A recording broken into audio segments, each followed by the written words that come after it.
Dr. Shah, I've heard that you have a very compelling story. Can you talk about your journey and how is it that we're standing here and talking to each other right now? A lot of people don't know that only first time in the country, in India, there was an emergency was imposed.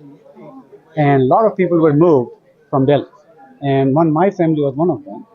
We moved from central Delhi to outskirts of Delhi, and there were no schools.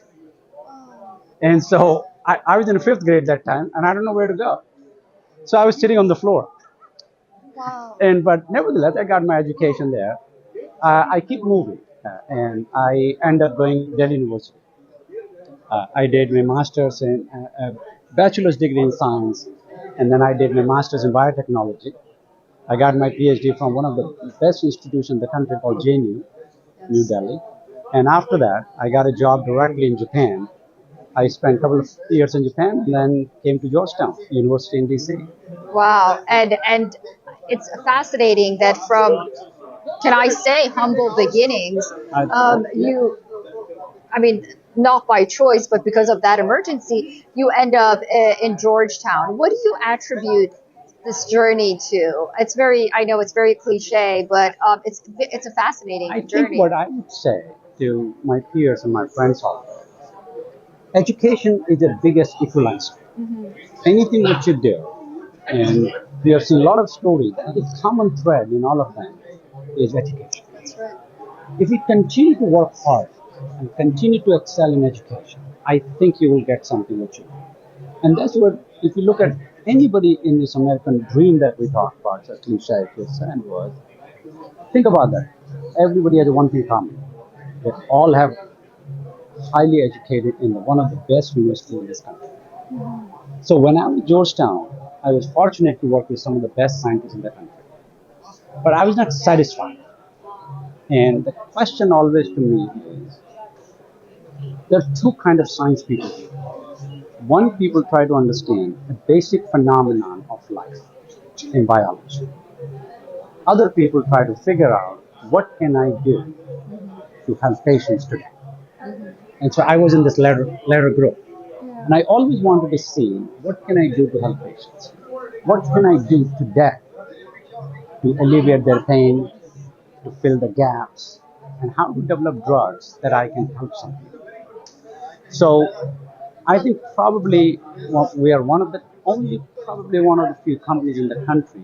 My company doesn't own by any venture capitalists. I've never raised venture capital fund. So I'm not obligated to sell my drug to a particular price or anything.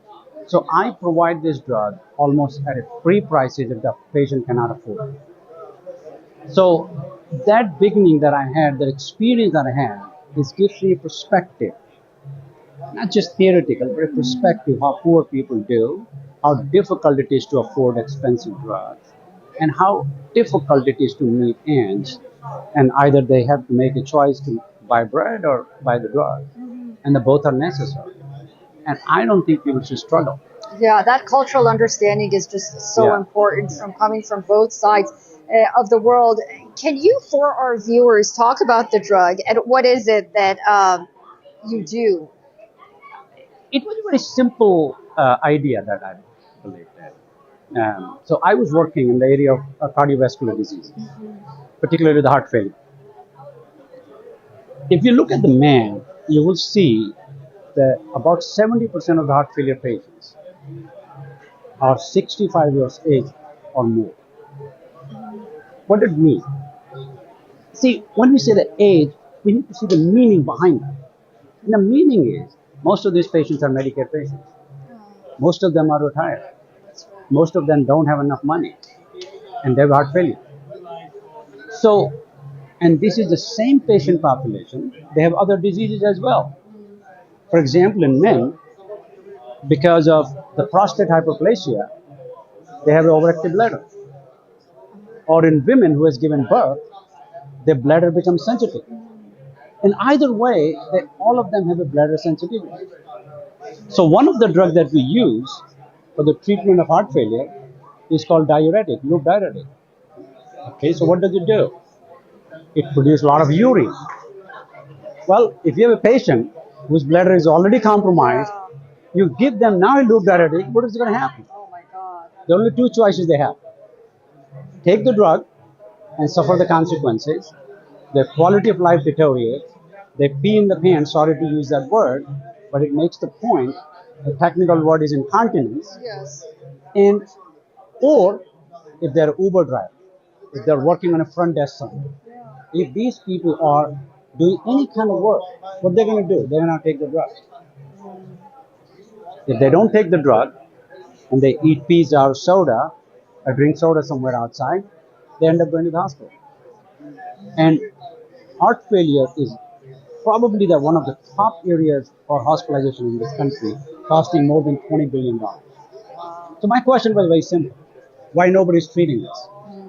Why are we not paying attention to this? Because if the patient goes to a heart failure patient, go to a cardiologist saying, I have this problem, bladder problem, incontinence, they say, well, go see your urologist. You go to urologist, they say, well, I can do it. You're a heart failure patient, so go to your heart failure. And they shut up. Ultimately, nobody's making a decision for them. They make their own decisions. Some don't take the drug and go to the hospital. Some take the drug and face the consequence. So this is the gap my drug actually fills. Helps these patients to manage their heart failure, but at the same time, it's easy on their blood. So that's what drug is about. The name of the drug called SOANS. Right. And my company is named Southwest Pharmaceuticals. We launched this drug last year. We have close to 36,000 patients taking the drug within a year. Wow. So I think we probably figured out a way how to help patients. And Dr. Shah, I have a feeling that this is not the end. It's just the beginning with the speed that you're going. Well, I think that is correct. And I think there are so many silos, if you look at it, in medical field. And super specialties are good because you can go and see a patient. But as a human being, we don't come in parts. We come as a whole. So we don't come as a heart or a cardiologist or a brain as a neurologist or a lung as a pulmonologist. We come as a whole. And when one part of the body affected, it affects the other part. So in some ways, the specialty is good, but in other ways, treating the whole patient is not that easy. So I always focus on the intersection of the disease. I always say, look, this is a disease condition. Let's focus on the intersection that nobody's paying attention to. So we are building the drug in a diabetes area, resistant hypertension. We are getting into more the drugs that affects the kidneys, because all these organs communicate with each other. And there are all these drugs that are at the intersection. There are diseases at the intersection that are being affected.